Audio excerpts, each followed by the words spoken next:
Hello दोस्तों, welcome back to Hindi वार्ता साहित्य चैनल में आपका स्वागत है। तो आज हम असिस्टेंट प्रोफेसर हिंदी का एक मॉक टेस्ट लगाएंगे जिसमें हम कुल 20 ही क्वेश्चंस को डिस्कस करेंगे और पूरी डिटेल के साथ डिस्कस करेंगे। तो चलिए जल्दी से वीडियो को शुरू करते हैं। चलिए क्वेश्चन नंबर 1 देखते हैं यहाँ पर क्या है हमारे पास। क्वेश्चन नंबर जो 1 आता है यहाँ पे, एक मिनट, क्वेश्चन नंबर 1 है हमारे पास। हिंदी साहित्य के इतिहास के आदिकाल को सिद्ध सामंत काल किसने कहा है? तो आपके पास ऑप्शन है रामचंद्र शुक्ल, मिश्र बंधु, हजारी प्रसाद द्विवेदी, राहुल सांस्कृत्यायन। तो इसका जो ऑप्शन डी है ये बिल्कुल सही हो जाएगा। राहुल सांस्कृत्यायन ने जो है वो सिद्ध सामंत काल कहा था, आदिकाल को। अगर बात करें यहाँ पे रामचंद्र शुक्ल की, तो रामचंद्र शुक्ल ने आदिकाल को क्या कहा था? वीरगाथा काल कहा था। ठीक है। अगर बात करें हजारी प्रसाद द्विवेदी की, हजारी प्रसाद द्विवेदी ने आदिकाल को क्या नाम दिया था? तो आदिकाल को इन्होंने आदिकाल नाम ही दिया था। मिश्र बंधु की बात करें तो मिश्र बंधु ने आदिकाल को नाम दिया था आरंभिक काल।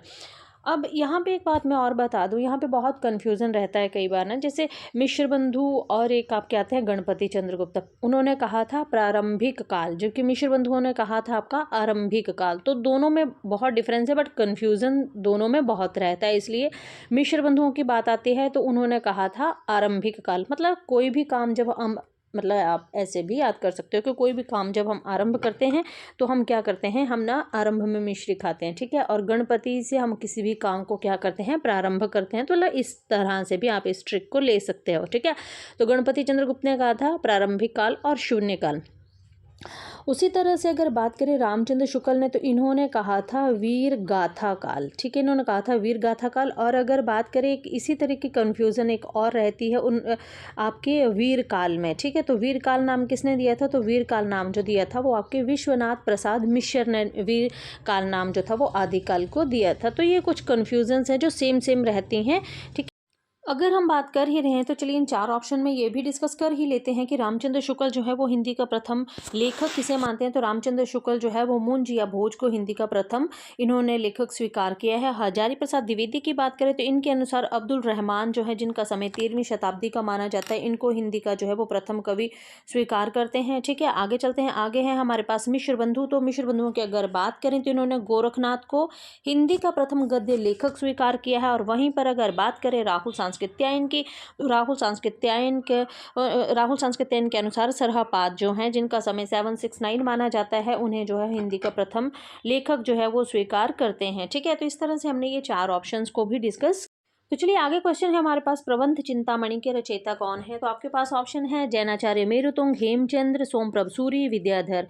तो इसके ऑप्शन ए जो है ये बिल्कुल सही हो जाएगा, जैनाचार्य मेरुतुंग। ठीक है। जैनाचार्य मेरुतुंग का जो समय है, ये जो प्रबंध चिंतामणि जो ये इसकी रचना है, ठीक है, प्रबंध चिंतामणि ये लिखा गया था 1361 विक्रमी संवत में जो था ये लिखा गया था, है ना। और इस ग्रंथ की जो भाषा है वो क्या है? तो वो जो भाषा है वो है संस्कृत भाषा में ये ग्रंथ आपका प्रबंध चिंतामणि लिखा गया है। प्रबंध चिंतामणि में दोहा, मतलब जो दोहा था ना, दोहा विद्या जो थी उसमें भी विवाद हुआ था। ठीक है। और इससे पहले अपभ्रंश काव्य को दोहा विद्या भी कहा जाने लगा था। तो ऐसा भी अगर हम रामचंद्र शुक्ल का इतिहास पढ़ते हैं उसमें भी ये दिया गया है। ठीक है। अब बात रही 4 ऑप्शंस की, तो आगे देख लेते हैं हम। हमारे पास आते हैं हेमचंद्र। ठीक है। हेमचंद्र के बारे में थोड़ा सा जान लेते हैं कि हेमचंद्र कि अगर हम बात करें कि हेमचंद क्या है, हेमचंद के व्याकरण का नाम था सिद्ध हेमचंद्र शब्दानुशासन। हेमचंद्र जो थे ये गुजरात के सोलंकी राजा जो सिद्ध राज जयसिंह और उनके जो भतीजे कुमारपाल थे उनके राज दरबार में ये रहते थे, मतलब उनके समकालीन थे ये, है ना। और हेमचंद का जो व्याकरण था वो था सिद्ध हेम नाम से ये प्रसिद्ध था। सिद्ध हेम में अगर बात करें तो संस्कृत, प्राकृत और अपभ्रंश तीनों का समावेश था। इनके जो ग्रंथ था इसमें 3 भाषाओं का मिश्रण हमें देखने को मिलता है।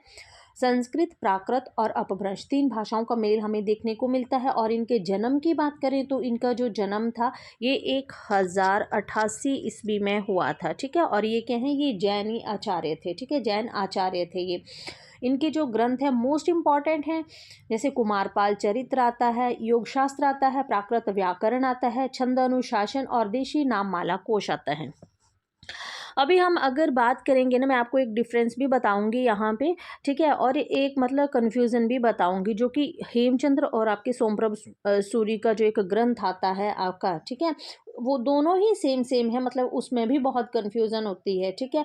अगर सोमप्रभ सूरी की हम बात करें तो इनका जो ग्रंथ आता है वो कुमारपाल प्रतिबोध आता है। क्या आता है? कुमारपाल प्रतिबोध आता है। जबकि आपके हेमचंद का जो ये आता है ग्रंथ आता है वो आता है कुमारपाल चरित। जहाँ पे चरित्र लग जाता है वो हेमचंद्र का है, और जहाँ पर कुमारपाल प्रतिबोध लगता है वो आपका सोमप्रभ सूरी का है, ठीक है। सोमप्रभ सूरी की अगर बात करें ना हम, तो इनकी अगर समय देखा जाए तो 1241 विक्रमी संवत जो है वो इनका समय है। और इनका ये जो ग्रंथ है कुमारपाल प्रतिबोध, मोस्ट इम्पॉर्टेंट ग्रंथ है ये, मोस्ट इम्पॉर्टेंट है ना, क्योंकि बहुत बार पूछा गया है सिंपल बिल्कुल, पर कंफ्यूजन इन दोनों में हो जाती है, ठीक है, ये और ये, ठीक है, बहुत कंफ्यूजन क्रिएट करते हैं, क्योंकि एग्जामिनेशन हॉल में बैठ के वहाँ पे ऑब्वियस है, जब तक आपका क्लियर नहीं होगा ना आप ज़रूर गलती करेंगे, ठीक है।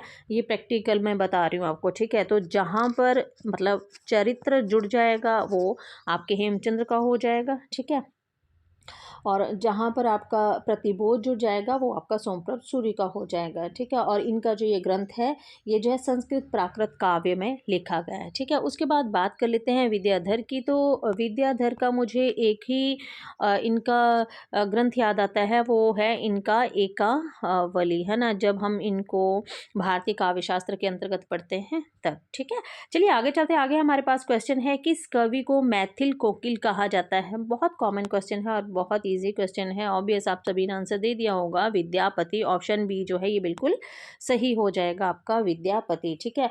विद्यापति की अगर बात करें, आपको पता है, पहले विद्यापति का जो समय है उसी को देख लेते हैं, 1350 से 1450, ठीक है, ईस्वी इनका जो है समय माना जाता है विद्यापति का, है ना। और विद्यापति के जो गुरु थे उनका नाम था पंडित हरि मिश्र, क्योंकि पूछा गया है ना ये, इसलिए बता रही हूँ। और विद्यापति बिहार प्रांत के दरभंगा जिले के विपसी गांव नामक गांव में के निवासी थे। अगर इनकी भाषा, इनकी जो मतलब रचनाओं की बात करें तो इन्होंने, अगर भाषा की बात करें तो इन्होंने संस्कृत, अभट और मैथिली 3 भाषाओं में इन्होंने रचनाएं की थी। पर इनकी जो प्रसिद्धि थी वो इनकी मैथिल में जो इन्होंने पदावली लिखी थी सॉरी, पदावली लिखी थी, उनसे इनकी जो है वो विशेष प्रसिद्धि हुई थी। पदावली की अगर बात करें तो पदावली के आधार पर ही इनको मैथिल कोकिल भी कहा गया था। और पदावली में आपके राधा और कृष्ण का वर्णन देखने को मिलता है। उसके बाद इन्होंने मैथिल में आपका गौरक्ष विजय एक नाटक आता है, ठीक है, वो लिखा था, है ना। अगर हम अवहट की बात करें तो इन्होंने कीर्तिलता, कीर्ति पताका जैसी प्रसिद्ध रचनाएं लिखी हैं, ठीक है। कीर्तिलता में आपका गोमती नदी का वर्णन मिलता है, मोस्ट इंपॉर्टेंट है, बार बार पूछा जाता है।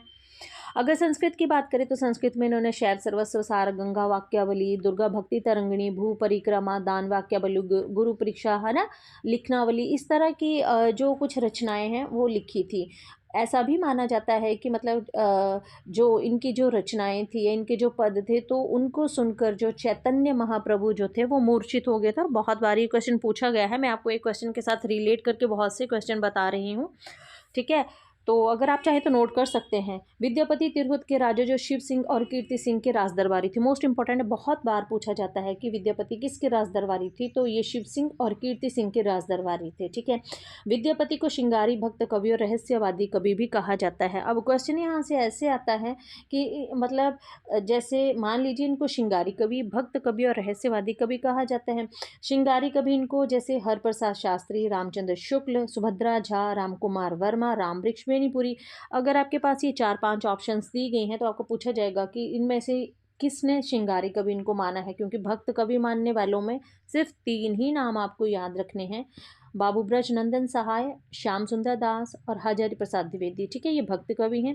रहस्यवादी में जॉर्ज ग्रियर्सन है, नागेंद्र नाथ गुप्त हैं और जनार्दन मिश्र है, ठीक है। तो ये इनके आते हैं रहस्यवादी। श्रृंगारी कवि के अगर मैं यहाँ पे ट्रिक लिख दूँ ना तो जैसे हरस, हरस जो है इसकी ट्रिक आ जाती है, तो हरस से अगर हम बात करें तो ह से हरप्रसाद शास्त्री, ठीक है, र से रामचंद्र शुक्ल है, राम कुमार वर्मा है और राम वृक्ष बेनीपुरी हैं, ठीक है, और स से आपके सुभद्रा झा आ जाएंगे। और भक्त कवि की अगर बात करें तो ब्रज में श्याम के भक्त हैं 1000, तो ब्रज से आ गया बाबू ब्रजनंदन सहाय, श से श्याम सुंदर दास, है ना, और भक्त से 1000 से आ गया हजारी प्रसाद द्विवेदी। और रहस्यवादी कवि की बात करें तो जो गिरिगुप्त मिश्री, तो गिरी से आ गया जॉर्ज ग्रियर्सन, गुप्त से आ गया नगेंद्रनाथ गुप्त और जनार्दन मिश्र से आ गया मिश्री। और इससे भी अगर छोटी ट्रिक आप देखें तो जन एक ट्रिक आती है, वो भी नहीं की आती है ना, जॉर्ज ग्रियर्सन, है ना। न से आ गया आपका नगेंद्रनाथ गुप्त और जो से फिर आप ले लेंगे जनार्दन मिश्र, ठीक है। बच्चन ने तो विद्यापति को जातीय कवि भी कहा था।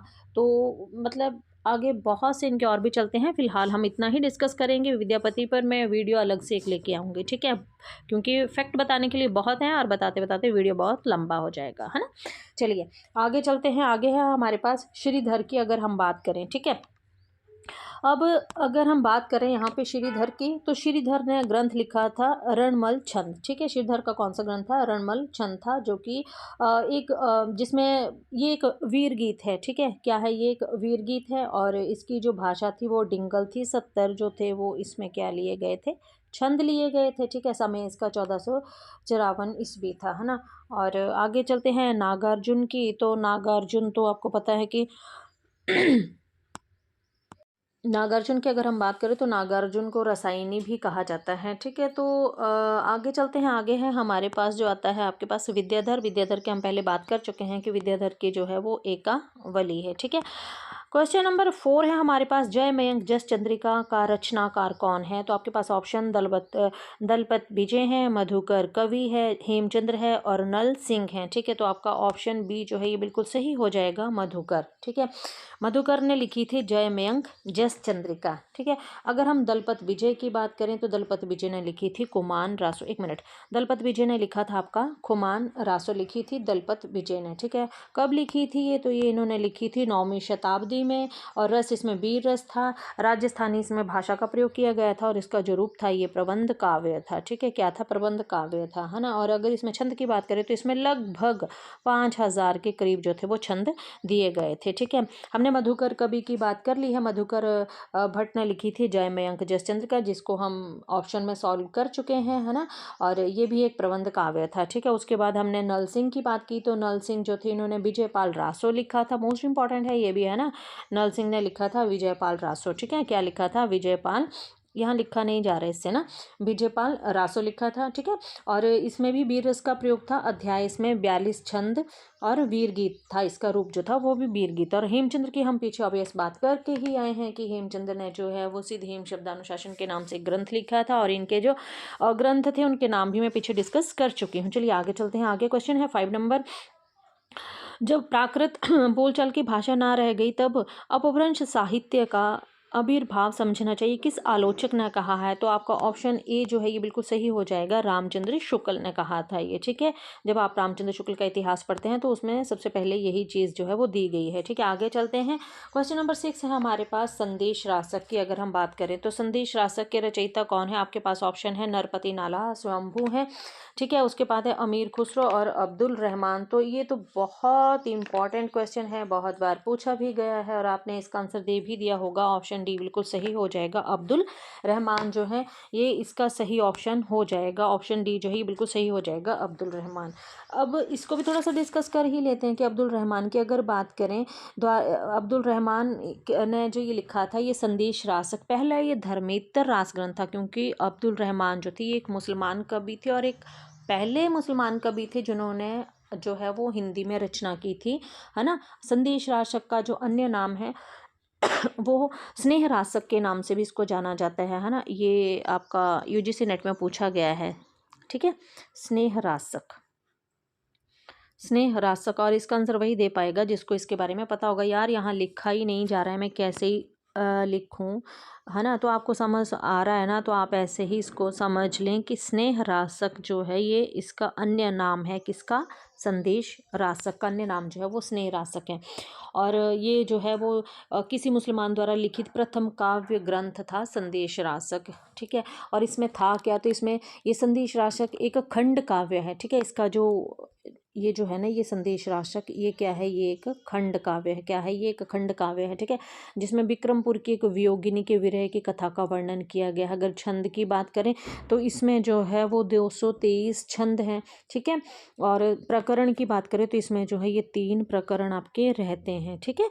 तो गला ही आज बहुत खराब। तो चलिए आगे बात करते हैं। स्वयंभू हैं हमारे सामने, तो स्वयंभू को भी डिस्कस कर ही लेते हैं। स्वयंभू की अगर बात करें, स्वयंभू को हिंदी का प्रथम कवि जो था वो राम कुमार वर्मा ने माना था। ठीक है, स्वयंभू के लिखे गए ग्रंथों की अगर बात करें, इन्होंने 3 ग्रंथ लिखे थे, पौमचर्यु, रिठनेमी चर्यु, स्वयंभू छंद। एक इनका आता है पंचमी चर्यु, मोस्ट इंपॉर्टेंट है। ठीक है, इनके समय की भी बात कर ही लेते हैं कि स्वयंभू का जो समय है वो 8वीं शताब्दी का माना जाता है। ठीक है, अरे यार ये क्या ही हो रहा है। ठीक है, चलिए आगे चलते हैं। आगे है कि इनका समय हमने बोल दिया कि 8वीं शताब्दी का माना जाता है ना। अगर ईस्वी में पूछा जाए तो 783 ईस्वी, है ना। पौमचर्यु में किसका वर्णन है? भगवान राम का वर्णन मिलता है। ठीक है, इसीलिए अपभ्रंश की रामायण जो है वो भी पौमचर्यु को कहा जाता है ना। और उसके बाद अगर बात करें हम कि जो स्वयंभू हैं इनको अपभ्रंश का वाल्मीकि कहा जाता है। मोस्ट इंपॉर्टेंट फैक्ट बता रही हूँ जो कि हर बार एग्जाम में पूछे गए हैं, वही आपके साथ डिस्कस कर रही हूँ। ठीक है, तो किसने कहा था? डॉक्टर भ्यानी ने कहा था। रिठनेमी चर्यु की बात करें तो कृष्ण के चरित्र का वर्णन उसमें किया गया है। अपभ्रंश का महाकवि भी इनको कहा गया है। पौमचर्यु की अगर बात करें तो अपभ्रंश की प्रथम कड़वक वध रचना जिसको बोला जाता है वो भी आपकी पौमचर्यु को ही माना जाता है। अपभ्रंश की प्रथम कड़वक वध रचना किसे कहा जाता है? पौमचर्यु को कहा जाता है। कड़वक वध क्या होता है? जिसमें 7 चौपाइयों के साथ एक दोहा रहता है, उसको बोलते हैं कड़वक वध रचना। ठीक है, पौमचर्यु में अगर श्लोक की बात करें तो इसमें लगभग आपके जो थे वो 12,000 श्लोक थे, जिसमें इनमें 5 कांड थे और 90 संधियाँ थी। और इनमें से 83 संधियाँ स्वयंभू ने खुद लिखी थी तथा शेष जो थी संधियाँ जो थी वो इनके पुत्र त्रिभुवन के द्वारा लिखी गई थी, है ना। तो इसलिए इतने ही फैक्ट यहाँ से जानने स्वयंभू के लिए जो थे वो मोस्ट इंपॉर्टेंट थे, जो कि मैंने आपको बता दिए हैं। चलिए आगे चलते हैं। आगे हमारे पास आते हैं, आपके पास अमीर खुसरो की बात भी कर ही लेते हैं जब हम बात कर रहे हैं, है ना। तो अमीर खुसरो की अगर बात करें, 1 मिनट यार, पेन कहाँ गया।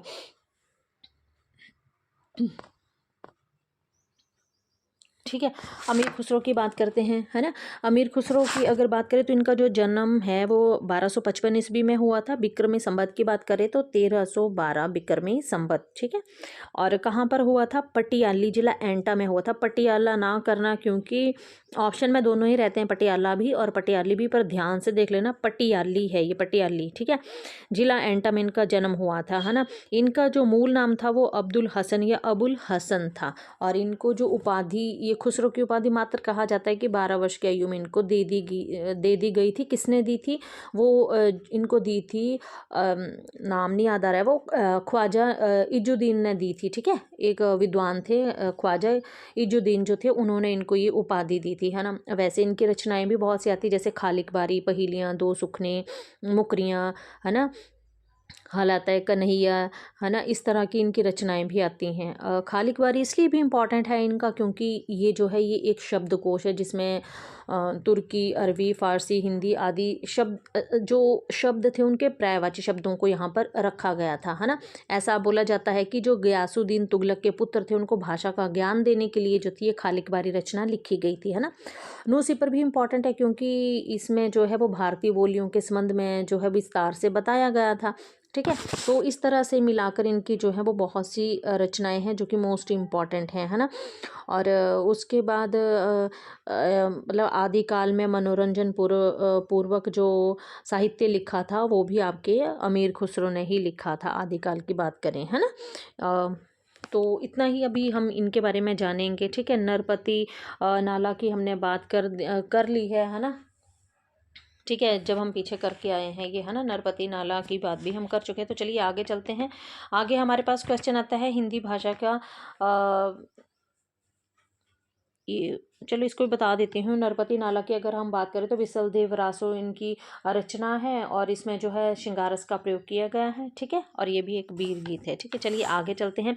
हिंदी भाषा का संबंध किससे है? तो हिंदी भाषा के संबंध की अगर बात करें तो वो आपका शौरसैनी अपभ्रंश से है। ठीक है, ऑप्शन आपका ए जो है ये बिल्कुल सही हो जाएगा। ऑप्शन ए जो है ये बिल्कुल सही हो जाएगा, शौरसैनी अपभ्रंश से। ठीक है, अगर बात करें हम अर्धमागधी की तो अर्धमागधी जो है ये पूर्वी हिंदी है। ठीक है, पूर्वी हिंदी की अगर बात करें तो पूर्वी हिंदी के अंतर्गत जो है वो आपके पास कौन कौन से, पहले इसी को ही डिस्कस कर लेते हैं। ठीक है, हमारा जो क्वेश्चन नंबर 7 का कि हिंदी भाषा का संबंध किससे है, तो ये शौरसेनी अपभ्रंश से है। ठीक है, शौरसेनी अपभ्रंश के अंतर्गत अगर हम बात करें तो आपको पता है पश्चिमी हिंदी, ठीक है, राजस्थानी हिंदी, ठीक है, और पहाड़ी हिंदी, ये 3 आती हैं। और पश्चिमी हिंदी की भी बात करें तो उसमें आपकी कौरवी, हरियाणवी, ब्रजभाषा, बुंदेली, कन्नौजी आती है। ठीक है, और अगर राजस्थानी की बात करें तो मारवाड़ी, जयपुरी, ढूंढानी, मेवाती, मालवी ये आती हैं।